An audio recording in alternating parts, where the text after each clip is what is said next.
Perezida wa Repubulika Paul Kagame yagize Brigadier General Geoffrey Gasana umupilote wa perezida (Presidential Pilot). Inshingano z'icyizere gikomeye zishyikirizwa umusirikare umaze imyaka myinshi mu buyobozi ndetse n'imirimo ijyanye n'ingabo zirwanira mu kirere. Iyi myanya mishya ije ikurikirana n'urugendo rurerure rw'akazi karanzwe n'ubunyamwuga, ubwitange n'ubunararibonye mu bya gisirikare, by'umwihariko mu rwego rw'ingabo zirwanira mu kirere Rwanda Air Force. Inshingano n'imirimo yagiye ashingwa mbere y'uko ahabwa izi nshingano. Brigadier General Gasana ni umwe mu basirikare bakuru bagiye bagirirwa icyizere mu nzego zitandukanye z'ubuyobozi bw'ingabo z'u Rwanda RDF. Muri izo harimo nko kuba yarigeze kuba umugaba mukuru wungirije w'ingabo zirwanira mu kirere Deputy Air Force Chief of Staff, umwanya usaba ubumenyi bwimbitse mu buyobozi, igenamigambi n'imicungire y'umutekano mu kirere. Yanagize uruhare mu kuyobora amashami atandukanye n'ibirindiro by'indege za gisirikare mu Rwanda, aho yibandaga ku guteza imbere ubushobozi bwa Air Force n'imikorere yayo ijyanye n'igihe. Ku rwego mpuzamahanga, Brigadier General Gasana Geoffrey yigeze no guhagararira u Rwanda nk'umujyanama mu bya gisirikare Defense Attack muri Ambasaderi y'u Rwanda i Washington DC muri Leta Zunze Ubumwe za Amerika. Izi nshingano yamuhaye amahirwe yo gutsura umubano wa gisirikare hagati y'ibihugu byombi no kungurana ubumenyi mu mutekano w'iby'indege. Amashuri n'amahugurwa uyu mugabo yagiye ahabwa nk'umusirikare wo ku rwego rwo hejuru, Brigadier General Gasana yananyuze mu mashuri makuru ya gisirikare Commander and Staff College, ahabwa amahugurwa ajyanye n'ubuyobozi bwa gisirikare, igenamigambi n'ikoranabuhanga ryo mu kirere. Ubumenyi n'amahugurwa yahawe byamugize umwe mu bayobozi b'inararibonye mu ngabo zirwanira mu kirere.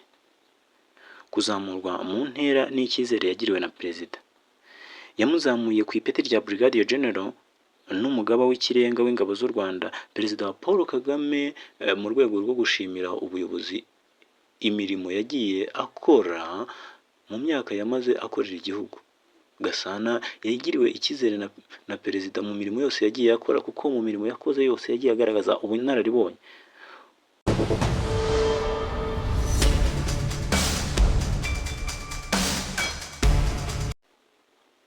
Kugirwa umupilote wa Perezida bikomeza kugaragaza icyizere afite.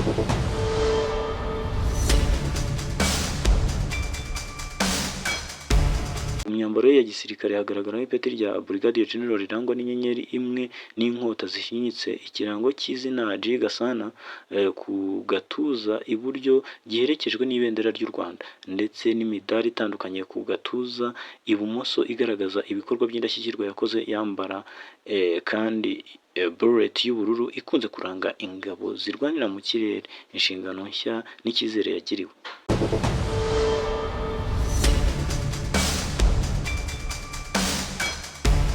Ku rwego rwo hejuru, Brigadier General Gasana yanyuze mu mashuri makuru ya gisirikare Commander Staff College, ahabwa amahugurwa yagiye amugira umuyobozi wa gisirikare ufite igenamigambi n'ikoranabuhanga ryo mu kirere. Ubumenyi n'amahugurwa yahawe byamugize umwe mu ngabo y'inararibonye ndetse n'umuyobozi ubishoboye ugirirwa icyizere mu bigendanye n'ikirere. Kuzamurwa mu ntera n'icyizere yagiye agirirwa na Perezida. Perezida yamuzamuye mu ntera amukura ku ipeta rya Brigadier General ndetse n'umugaba w'ikirenga w'ingabo z'u Rwanda. Perezida Paul Kagame mu rwego rwo kumushimira imirimo n'ubwitange yagiye agaragaza mu myaka yamaze akorera igihugu. Kugirwa umupilote wa Perezida bikomeza kugaragaza icyizere afitiwe ndetse n'ubunararibonye mu nshingano agenda ahabwa. Ibi biranga ko ari umusirikare mwiza igihugu cyifuza. Ibiranga imyambaro ye. Ku myambaro yambara ya gisirikare hagaragaraho ipeti rya Brigadier General rirangwa n'inyenyeri imwe n'inkota zishinyitse, ikirango cy'izina G. Gasana ku gituza iburyo.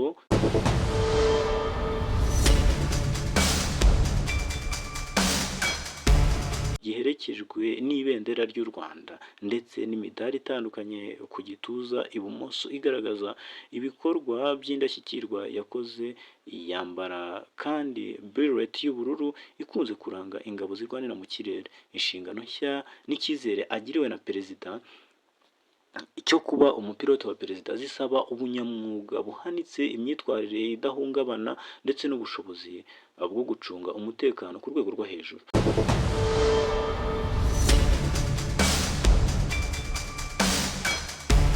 Geoffrey Gasana agiye muri izi nshingano afite ubunararibonye n'amateka y'akazi agaragaza ko ari umwe mu bayobozi b'ingabo z'u Rwanda zishingikirizaho n'umuyobozi w'u Rwanda n'inyungu z'igihugu, umutekano w'ubuyobozi bukuru